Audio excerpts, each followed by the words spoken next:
yen, c'est un yen, c'est ça, hein? Le verset 24, hein? Regardez le verset 24, Exode 30.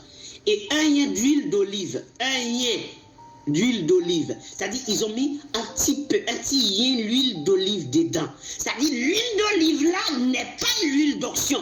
Quand vous voyez les faux pasteurs qui prennent des bouteilles d'huile d'olive vierge, qui utilisent sur les gens, l'huile d'olive n'est pas l'huile d'onction. On met un petit yen d'huile d'olive comme étant un ingrédient qui compose l'huile d'onction.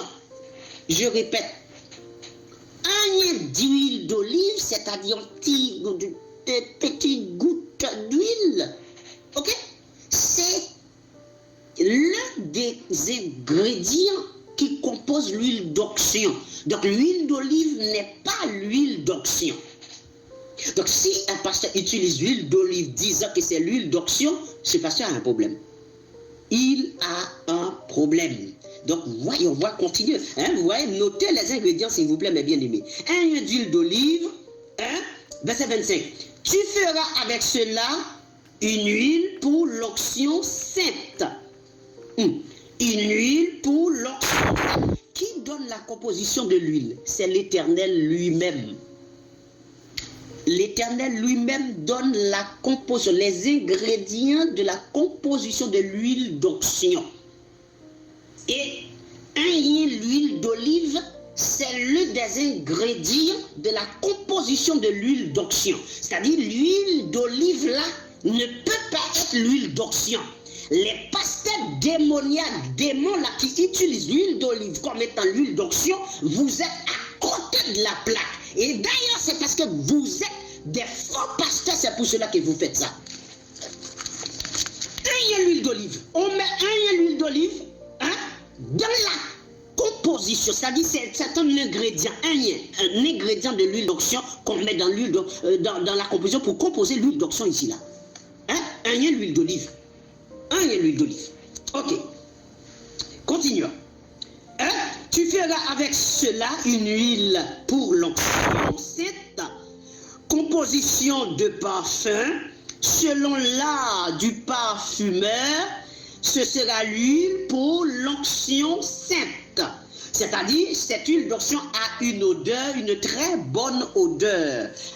Donc, selon l'art du parfumeur, ce sera l'huile pour l'onction sainte. Ok? L'huile pour l'onction sainte. Maintenant, le verset 26.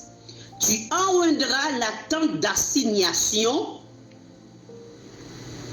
Ok? Et l'arche du témoignage. Ok? Vous vous rappelez quand je parlais du tabernacle, je vous dis le mot tabernacle, les faux pasteurs qui utilisent tabernacle ou qui construisent des tabernacles, ce sont des faux pasteurs, des pasteurs ignorants. Va, allez lire la Bible, vous allez voir. Tabernacle, c'est quoi tabernacle? Et vous allez voir que tous vos pasteurs, ce sont des ignorants.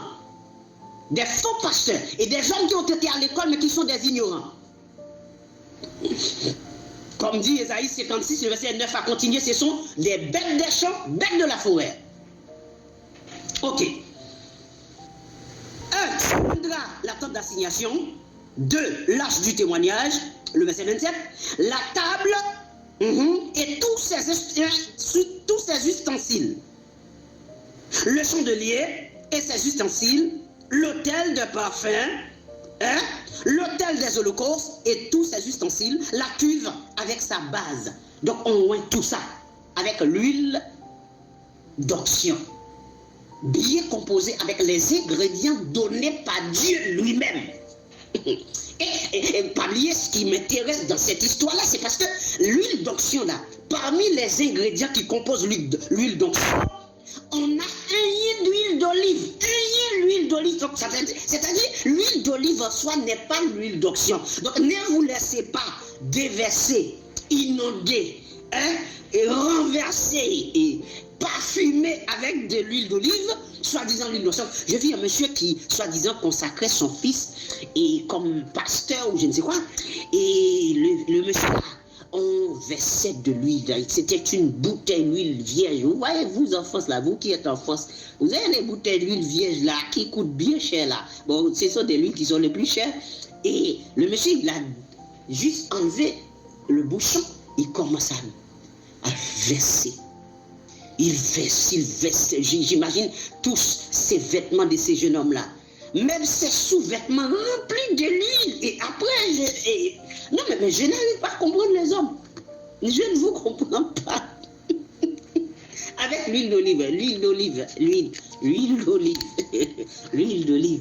Elle dit, ces gens ne lisent pas pour voir que l'huile d'olive n'est pas l'huile d'onction. Non, ils ne lisent pas. Ok, allons-y. Donc, nous avons vu comment et pourquoi l'huile d'onction, qu'est-ce qu'on devait faire avec et qui on devait mettre. Nous allons avancer plus devant, parce que nous allons voir les apôtres aussi, hein, d'accord? Ok. Le verset 29. Tu sanctifieras ces choses, et elles seront très saintes. Tout ce qui les touchera sera sanctifié. Donc ça dit, toute personne qui touche à l'un de ces choses-là sera sanctifiée. Tu rendras à Aaron et ses fils, et tu les sanctifieras, pour qu'ils soient à mon service dans le sacerdoce. Ok? Donc, et le verset 31, j'avais dit, est-ce que les nations peuvent imiter l'huile? Ou est-ce que les nations peuvent utiliser l'huile? Nous allons voir. Ok? Nous allons voir tranquillement. Tranquillement. Ok. Le verset 31.